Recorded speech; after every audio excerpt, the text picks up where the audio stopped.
নমস্কার। নমস্কার নমস্কার, সুদীপ্তা। নমস্কার নমস্কার সবাইকে। ভালো আছো? ভালো আছি। তোমরা কেমন আছো? আমরা ভালো আছি। বাহ, এবার একটু আলাপ করি সবার সঙ্গে ভালো করে। সুধা রানীদি নমস্কার। নমস্কার, আমার বাড়ি ঝাড়খালি, সুন্দরবন। সুন্দরবন। আমার নাম সুধা রানী মন্ডল। আমি মা মনসা গানের পালা করি। আহা, আজকে গান শুনবো তো? হ্যাঁ, মনসা পুজোর দিনে মনসা পালা শুনতেই হবে। অনিমাদি নমস্কার। নমস্কার সুদীপ্তা, আমি অনিমা ধারা। আমি শ্যামনগর, উত্তর 24 পরগনা জেলা থেকে এসেছি। হ্যাঁ, আর আমি হচ্ছে চাষবাস করি। Very nice. উত্তরা নমস্কার সুদীপ্তা দি, আমি বিষ্ণুপুর দক্ষিণ 24 পরগনা থেকে এসেছি। ওকে। আমার দুধ কলা ফলের দোকান, ভ্যানেতে ফল বিক্রি করি।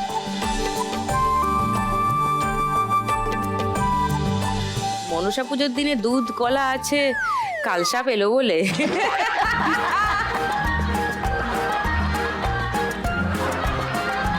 বেবি দি নমস্কার সুদীপ্তা, আমি বেবি মন্ডল। আমি হরিদেবপুর কলকাতা 82 থেকে এসেছি।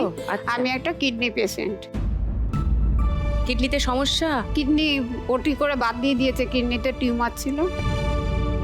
একটা কিডনি বাদ গেছে, হ্যাঁ। আরেকটা কিডনি আছে। আছে। তাহলে তো শারীরিক ভাবে নানান রকমের। নানান রকম সমস্যা। কিন্তু এই যে আপনি হাসি মুখে কি সুন্দর নেচে নেচে ঢুকলেন, তার মানে জীবনী শক্তি অনেকটা হ্যাঁ, আছে। জীবনের এইটা তো সব থেকে দরকার বাঁচার জন্য। তো চারজনে কি শোটা দেখে? সবাই দেখে? হ্যাঁ হ্যাঁ হ্যাঁ, সবাই দেখি। ভালো লাগে দেখতে? হ্যাঁ, দেখতে ভালো খুব লাগে। ভালো লাগে। বাহ, তাহলে শুরু করি খেলা। ফার্স্ট রাউন্ডে আজকের খেলা টাকার খনি।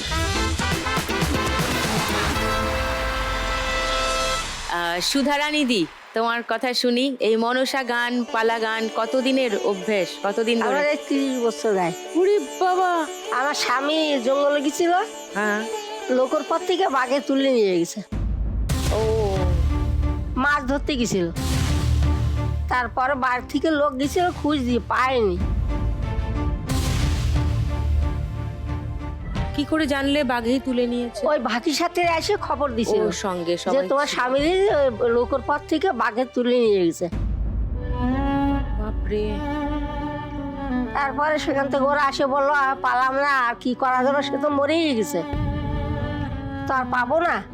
তা আমি ওই বাড়ি থাকি। তারপরে কিছুদিন পরে ছেলে পিলে কটা নিয়ে কি খাবো, 3টে ও, বাচ্চা। তোমার ছেলেপিলে আছে? হ্যাঁ, 2টো ছেলে আর একটা মাইয়ে। ও, ছেলে বড় জনের বয়স তখন 10 বছর, বাকিরা আরো ছোট? আর বাকিরা আরো ছোট। তারপরে আমি ওদের নিয়ে বাইরে চলে যাই কাজে। বাইরে? হ্যাঁ, কোথায়? কলকাতা। কলকাতায় চলে হ্যাঁ, আসো? কলকাতা যে বাসা ভাড়া করে ও। ওদের নিয়ে বাবুর বাড়ি ঝিগিরি কাজ করতাম। ও, আর ওরা কার কাছে থাকতো? ওদেরও থুয়ে দিছিলাম লোকের বাড়ি, কেউরি বাসন মাজার জন্য লোকের অত বাড়ি। ছোট বয়সে? অত ছোট বয়সে থুয়ে দিছিলাম। তারপরে বাচ্চা আছে, বাচ্চা নিয়ে খেলা করতো। মেয়েটা তো খুব ছোট, একটা বাচ্চা ছিল সেই বাড়ি দিদির। ও, বাচ্চারা নিয়ে খেলা করো, বলো তুমি ওকে খেলা করো, খাওয়া পড়া। তা সেই বাড়ি থুয়ে দিছিলাম। আর বড় ছেলেটা 10 বছর, ও একটু কারখানায় কাজ করতে পারতো, ওর কারখানায় দিয়েছিলাম। 10 বছরে? হ্যাঁ। তারপরে 2 বছর পরে বাড়ি যাই। বাড়ি যেয়ে সেই জমি ছিল 2 বিঘা জমি ছাড়ালাম। ছাড়া তারপর ওদের নিয়ে ওই বাড়ি খায়। তারপর ছেলেটা একটু বড় হলো, প্রায় 15-16 বছর বয়স হলো, একটু খাটাখাটি শিখলো। তারপরে আমি আস্তে আস্তে টিউশন চালালাম। তারপরে ওই সাপে খুব অত্যাচার করতো।